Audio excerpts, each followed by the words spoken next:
Welcome to an early impressions video for Helldivers 2 on PC. I've never played the first Helldivers, so I'm coming at this from a new player perspective. I'll also be streaming this over the next couple of days, so if you want to see some live co-op gameplay, subscribe so you get notified. First off, server issues.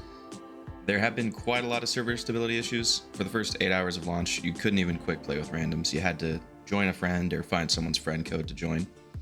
Even now, on day 2, I've been having problems getting into and getting disconnected from quick play matches. Hopefully they can get this fixed soon because the co-op experience is definitely the way this game was meant to be played. I'm going to start with things that I like so far and move on to some things I didn't like or that the community's had issues with. Starting off with gameplay, it's really smooth and well polished. Right now there are 2 factions in the game and fighting each gives its own unique experience. The Terminids are basically the equivalent of the bugs in Starship Troopers and are exactly what they sound like. Shooting them feels chunky in a good way, and there are a bunch of different types of them, from smaller cannon fodder to huge bosses.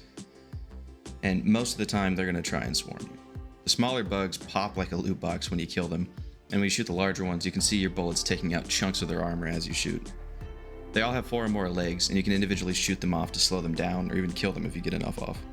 The automatons are the robot faction, and fighting them reminds me a lot of fighting the CIS in the original Star Wars Battlefront 2. Some of them walk on their own, and some of them come in their own AT-ST-looking vehicles. Whichever faction you're fighting, strategy and equipment is very important at higher levels. Anything higher than the base level enemy has some amount of armor, so you'll need to aim for specific weak points like joints, get armor-penetrating weapons, or call in artillery. At higher difficulties, the game can get very hard, and you need to group up and invest in some higher tier equipment and ordnance to get through missions, which I found to be very satisfying. Talking about the visuals for a second, you can probably tell from the footage, but the game looks great. Fighting automatons at night is a standout, reminds me of Far Cry Blood Dragon, or back in the day playing PlanetSide 2. The fidelity is great, the art style really works for the Starship Troopers-esque vibe that they're going for.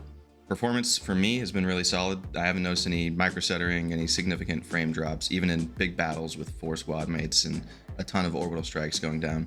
I'll leave my PC specs in the description so you can compare. The game's also pretty funny, from the voice lines that your characters will yell out while they're fighting, to the ragdoll physics that'll send you flying across the map, to the general atmosphere of this democracy-worshipping, patriotism-fueled war machine. It makes me think of the Imperium of Man in Warhammer if you replace the Emperor with, like, democratic ideals and liberty. Moving on to some things that I didn't like or that have caused me issues. First off, network issues. They're ongoing at the time of writing and prevent you from getting into quick play lobbies most of the time. I've also had a lot of disconnects during and after games, especially with quick play when I've been able to get into matches. Obviously, this isn't ideal, and while I've gotten better over the first few days of launch, the stuff really needs to get fixed. Secondly, the anti-cheat is something a lot of people are talking about. Basically, if you're concerned about having a kernel-level anti-cheat on your system, look into that before downloading. One thing that soured me from the start, but that I've kind of turned around on, is the monetization. There's a premium battle pass in addition to the free one that you have to buy with in-game currency, premium currency, or by upgrading to the Super Citizen version of the game. There are different guns in the premium battle pass, so I thought that was kind of pay to win, but it's actually been really easy for me to get the premium currency in-game, either through the free battle pass or finding them in missions. So this turned out to not be as much of a problem for me, but I'm interested to see if it's as easy to farm credits as they keep releasing battle passes over time.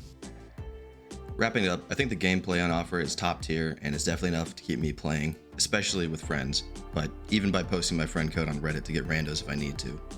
It looks and plays great on my system, and while I have some reservations about the monetization going forward, it doesn't kill the experience for me, and being able to get premium currency by playing is a plus. They need to get these online issues fixed, but as soon as that happens, I think it's in a really good place. Thanks for watching, and reminder to sub if you want to see me play some of this over the next week. Alright, see ya.